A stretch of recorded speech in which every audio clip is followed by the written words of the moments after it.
Welcome back to Love Life. And we were just talking with Jackie Smith about her self-discovery process. And we were kind of more talking about the way that it relates to yourself and the relationship you have with yourself. But tell me a little bit about how your process of self-discovery has affected your significant relationships. Yeah, that's an interesting one. And it's funny because as I was embarking on this journey and going through this process, one of the fears that I was hanging on to was acceptance by the people that I had relationships with. And I was worried that I wouldn't have people to relate to. They would see, this crazy girl turning into a hippie-ish type of lifestyle, and they would all turn their backs on me. And I realized that the reason that I was feeling that way was because of attachment. And through time, as we grow up, we sow ourselves to people that come into our lives, to husbands, boyfriends, family members, friends, and we attach ourselves so closely to these people that we almost become codependent on maintaining a relationship with them. And when something in the relationship goes awry, we start to panic. We feel like we're losing a part of ourselves. Right. We're clinging on to this external validation, to this outside shell that is not our shell. And I realized for myself that there were insecurities within me, which is why I was attaching myself to certain persons.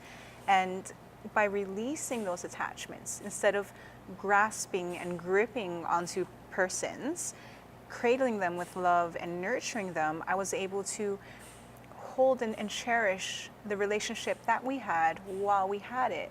And at the same time, nurturing that deep, incredible love and compassion for myself. I feel like we are a cake. And the more we pay attention to the beautiful ingredients that we put inside, the better the cake is.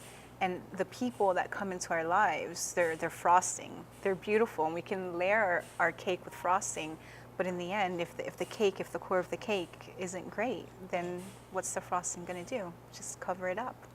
So would you say that in the past, relationships almost like filled those gaps that maybe you didn't explore or weren't able to make whole for yourself? Yes. And then that attachment with other people sort of was the stopgap for the situation, for your own happiness, basically. And then maybe now it sounds like you've been able to rediscover what those are and then take the time to tend to them and fill those gaps that you have on your own. Absolutely. I share a personal example. Sure. I am so incredibly attached to my partner, the father of my son. And, there was a point in our relationship where things went stagnant and things started to go awry. And I was fighting, I was pulling, I was saying, I am not going to let this relationship go down without a fight. And then one day I just stepped back and I said to myself, but why? Why is it so desperately and incredibly important for me to grab and pull this man into my life? Why is he the breath of air? And I realized that I had some incredible insecurities about myself, about my physical body and the changes that I went through after having my child, about being accepted or loved by other men. And I realized that I wasn't loving myself. I loved the inside me, but I didn't feel like anyone would love the outside me because I wasn't loving the outside me. And that's been a huge step that I've been working through, and I'm still working through it. And I probably will work through it, for much, much longer down the line because we're constantly changing. Right. And it's a process. It's an absolute process. It's a lifetime process. And what are you doing now to love yourself more authentically and better? Well, aside from indulging in yoga and martial arts and just being out in nature, Martial arts. yeah, I'm embracing myself. I look into myself and I forgive myself. We all think that we have to forgive everybody else, but I forgive myself. Forgive myself for judging myself. Forgive myself for the confusion that I went through. And now that I've forgiven myself, I'm embracing myself and I'm finding all these little different areas of myself and I am loving them. I'm choosing to love them. It almost sounds like you're parenting yourself in the way that we all wish we had been parented, right? Yes. And you don't need that from somebody else, No. another significant person. If you give that to yourself, then you can build the foundation on which you rest as a person, as a soul, basically. Absolutely.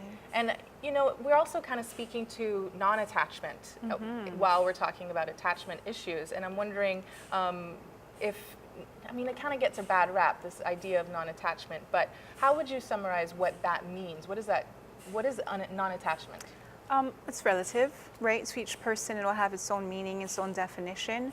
For me, it's being able to open myself up to embrace all the beautiful people that come across my life and my path without clinging to them.